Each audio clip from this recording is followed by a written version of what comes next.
The misdial. The first transmission arrived on a Tuesday morning. At 4:32 Greenwich Mean Time, the Deep Space Network's Madrid station flagged a burst of non-random radio chatter.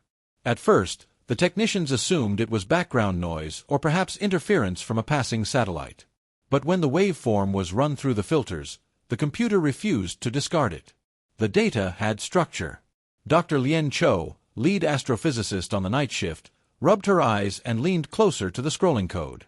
The transmission was dense, packets stacked like digital bricks, arranged in a rhythm that screamed of intent. She watched as her screen resolved it into symbols, then maps.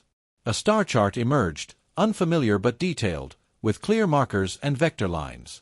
This isn't ours," she whispered. By the time the sun rose over Europe, the file had already been copied to servers in Washington, Moscow, Geneva, and Beijing. Within hours, the United Earth Council, a fledgling but functional cooperative government, convened in an emergency session. What they saw was astonishing. The message was not a greeting. It was not a cautious hello from some nearby civilization. It was a plea, a call for immediate reinforcement against something called the Chyrrak Swarm. Coordinates for fleet movements were embedded in the data, tactical overlays layered in alien notation but clear enough once translated. Whoever sent this had intended it for an ally, one with fleets, armies, and technology capable of interstellar war. The problem was, that ally wasn't Earth. In Geneva, the Council's chamber buzzed with the kind of nervous energy that had once preceded declarations of world war. "This isn't our fight," said Minister Singh of India, her hands clasped tightly on the polished oak table. "If this message wasn't meant for us, we should delete it. Pretend we never received it." "And what if they know we did?" countered General Alvarez of Spain. "The packet wasn't just data. It was directional. Whoever sent it knows where it landed." "That's speculation," Singh snapped back. But Dr. Cho, flown in overnight from Madrid, shook her head. "Not speculation. Certainty. The signal included quantum-entangled markers. They'll know it echoed here." The chamber fell into silence. The implications were staggering. An interstellar empire, not a theory, not a blurry signal, but real beings out there, now knew Earth existed. The president of the council, Marcus Hale, leaned forward. Once a U.S. senator, now reluctantly elevated to speak for humanity, he wore the face of a man carrying too much weight. "So, we're agreed," he said slowly. "We can't pretend this never happened. The only question is, how do we respond?" "Respond?" Minister Singh repeated incredulously. "We have no fleets, no armies in space. We've barely set foot on Mars. What exactly do you plan to tell them, that we'll send our 3 working shuttles into battle?" A ripple of uneasy laughter swept the chamber, but it carried no humor. Dr. Cho cleared her throat. "It may not matter. The message was clear. They expected allies. If we ignore it, they may interpret silence as betrayal." General Alvarez drummed his fingers. "Betrayal implies obligation. We owe them nothing." "Not yet," Hale murmured. The debate stretched for hours, veering between panic and wild ambition. Some argued for silence, some for surrender should the aliens arrive, and a few, always the dreamers, whispered of opportunity.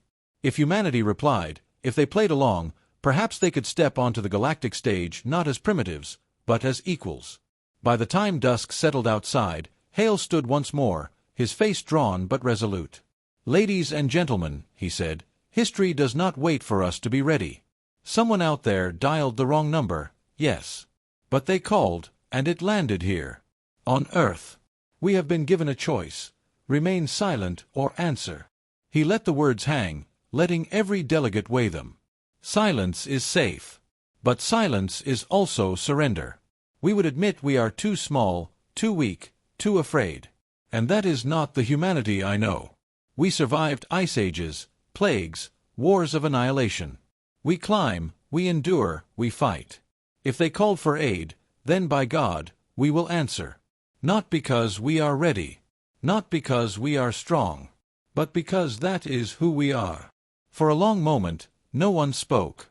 Then, slowly, Minister Singh exhaled and nodded. Others followed, one by one, until the chamber carried a fragile, determined unity. That night, The first reply humanity ever sent into the galactic void was composed. It was short, awkward, and clumsy by the standards of interstellar diplomacy. But it was unmistakably human. "We are humanity. We received your call. We hear you. And we will reply." The message streaked outward on beams of light, carrying Earth's defiance into the dark. And across the stars, in places humanity could not yet imagine, beings turned their eyes toward the small blue planet that had dared to answer. First contact diplomacy. The Vel'Thari ship arrived 3 weeks later. It did not creep into orbit silently, nor announce itself politely. It tore a hole through the upper atmosphere like a falling star, a leviathan of burnished metal and shifting light. Every telescope on Earth turned to it. Every nation's defense systems locked on, then froze, realizing their missiles would do little more than scratch its hull. The world held its breath. The vessel stabilized over Geneva, hovering like a second moon. From its belly descended a shuttle, sleek and black, no larger than a passenger jet. When it touched down on the Council Plaza, armored figures emerged, their movements sharp, their bearing regal. And behind them, floating as though borne on invisible tides, came the envoy. Tall, robed in a fabric that shimmered like liquid glass, the Vel'Thari emissary's features were both humanoid and alien, elongated limbs, eyes like molten copper, a face unreadable to human emotion. A translator sphere pulsed at its side, ready to bridge languages. The plaza, lined with soldiers and dignitaries, fell silent as President Hale stepped forward.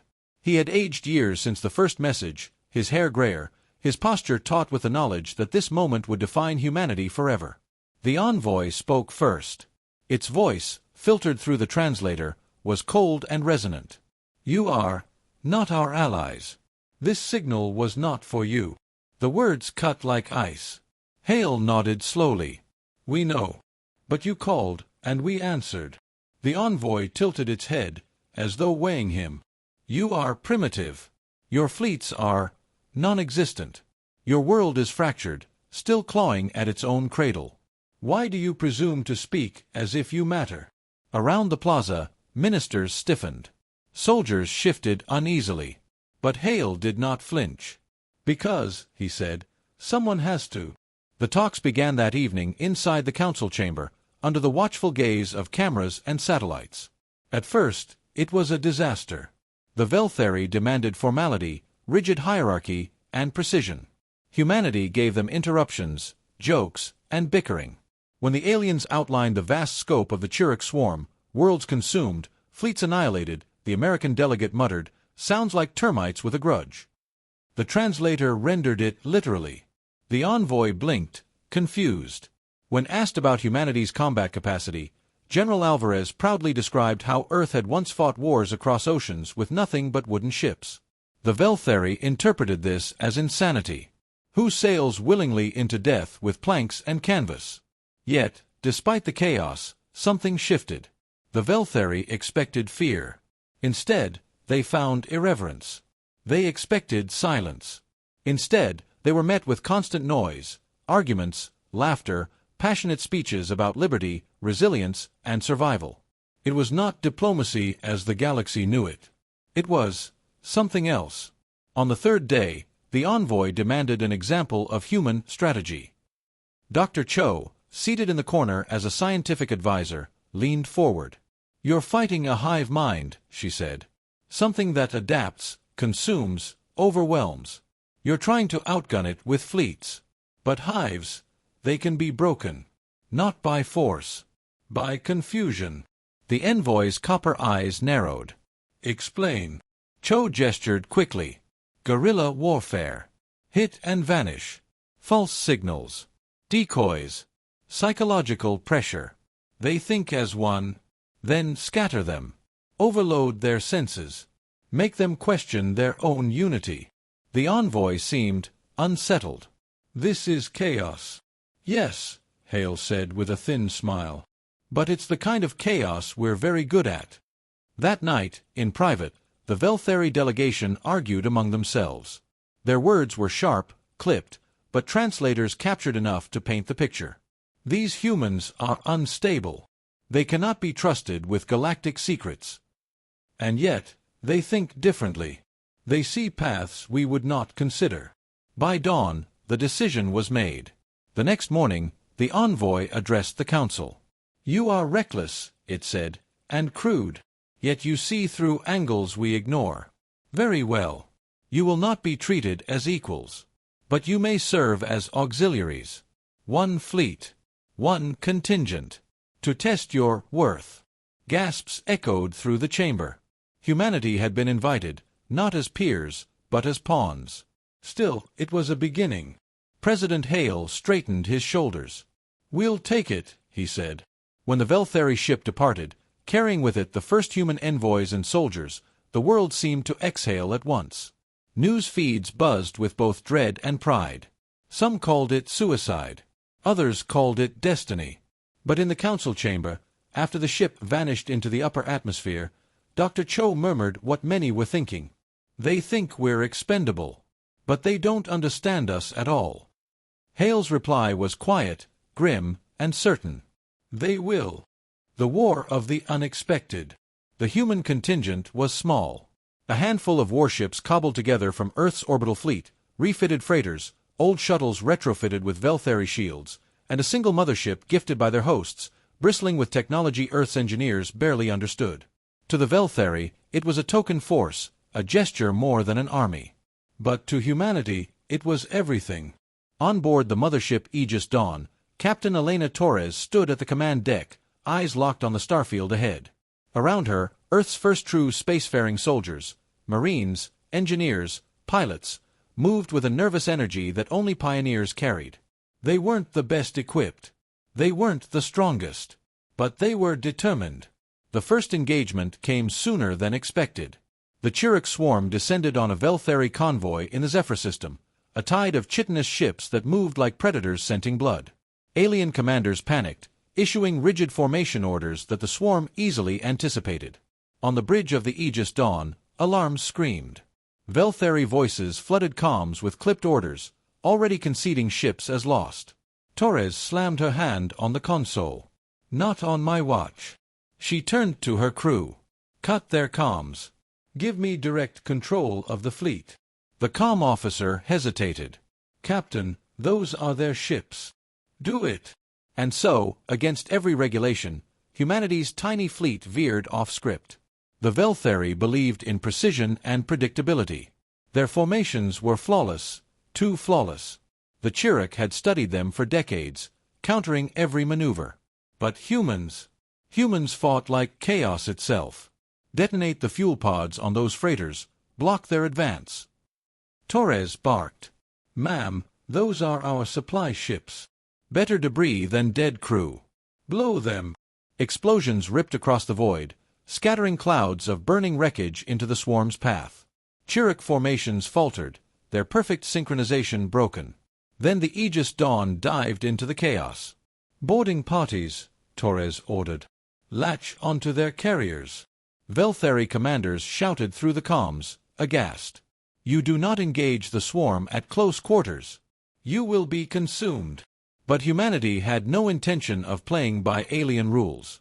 Sergeant Malik led the first boarding squad. They slammed onto the hull of a Chyrrak dreadnought, mag clamps biting into alien metal. Plasma cutters sparked, tearing open the insectoid ship's carapace-like plating. What waited inside was nightmare, corridors pulsing with organic growth, chittering drones swarming toward them. "Light 'em up!" Malik roared. Shotguns barked. Flamethrowers hissed. The Marines advanced like demons out of Earth's darkest myths. Where Vel'Thari would retreat, humans improvised. A downed trooper ripped out a Chyrrak limb and used it as a club. Another jury-rigged a comm jammer from broken gear to scramble the drone's coordination. For every human lost, 5 Chyrrak fell. And more importantly, panic spread through the swarm. Back on the Aegis Dawn, Torres grinned grimly as alien tactical feeds lit up in confusion. "Broadcast the music," she ordered. Her comms officer blinked. What?" "Do it." Moments later, every channel erupted in Earth's most chaotic export, rock music. Guitars wailed across the void, drums pounding in irregular rhythms the hive mind could not parse. To the Chyrrak, the frequencies were static, dissonance, psychic noise. Their coordination frayed further. Vel'Thari commanders listened in stunned disbelief. "You are weaponizing noise?" Torres allowed herself a tight smile. "We call it culture." The battle raged for hours. By the time the swarm retreated, bleeding ships into the void, the Vel'Thari convoy still stood, battered, but alive. Against every expectation, humanity's ragtag fleet had saved it. On the Vel'Thari command channel, silence reigned. The aliens had no words for what they had just witnessed. Finally, one voice spoke, tinged with disbelief. "They prevailed." Another, sharper, "They are unpredictable. Dangerous." Aboard the Aegis Dawn, Torres slumped into her chair, sweat streaking her face. Around her, the crew erupted into cheers, laughter, and exhausted relief. Malik's Marines returned, scarred but grinning, dragging alien trophies behind them. "We did it," Malik said simply. Torres nodded, though her gaze was distant. "We did. But now they'll never underestimate us again." News of the battle spread like wildfire through Vel'Thari space. To some, humans were reckless madmen, a liability too unstable to trust. To others, they were exactly what the war needed, a spark of chaos to turn stalemate into victory. Either way, one truth was undeniable: humanity had arrived. And the galaxy would never see war the same way again. The reply that changed everything. The war had shifted, but the galaxy was still holding its breath. Vel'Thari broadcasts spoke cautiously of the Zephyr victory. Officially, it was a minor success in the endless struggle against the Chyrrak.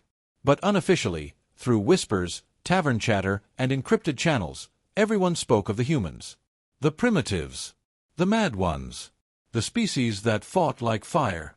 When the Aegis Dawn arrived at the Vel'Thari capital, its hull still scorched from battle, the city of spires trembled with anticipation. Humanity had been summoned to stand before the Galactic Concord Council. Inside the chamber, the air was alive with voices, hisses, clicks, melodic tones, the full spectrum of a dozen species arguing. Some called for Earth to be praised as saviors. Others demanded it be quarantined before its chaos spread. At the far end, President Marcus Hale stood with Captain Torres and Dr. Cho. He had faced politicians his entire life, but never a room filled with creatures who could crush Earth like an egg. Still, his spine was straight, his voice calm. The High Speaker's copper eyes fixed on him. "Humanity. You intervened.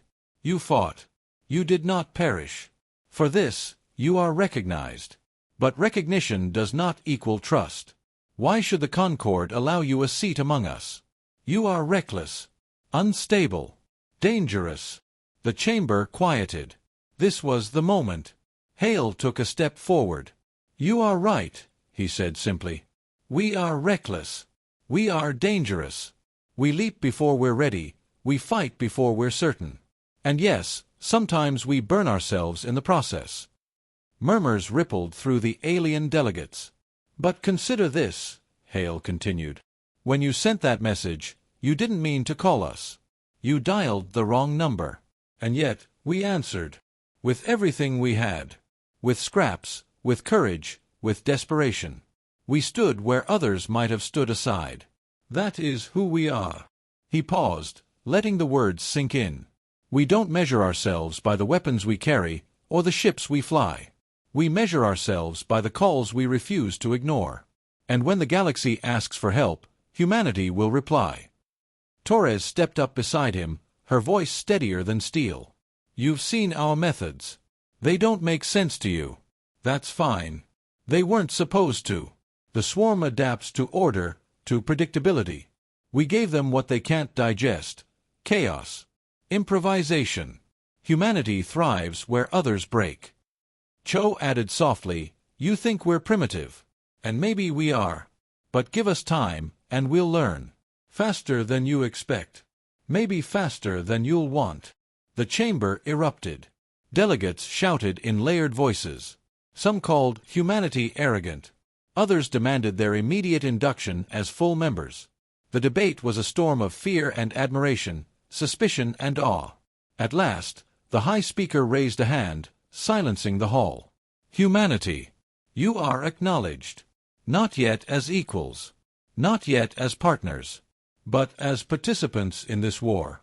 Your actions will be monitored. Your growth, observed. For now, you will stand at the edge of the circle. That is the Concord's decision. A measured half-step into galactic politics. Not triumph. Not exile. Something in between. For humanity, it was more than enough. Later, aboard the Aegis Dawn, Torres leaned against the viewport, watching the storms of the gas giant swirl below.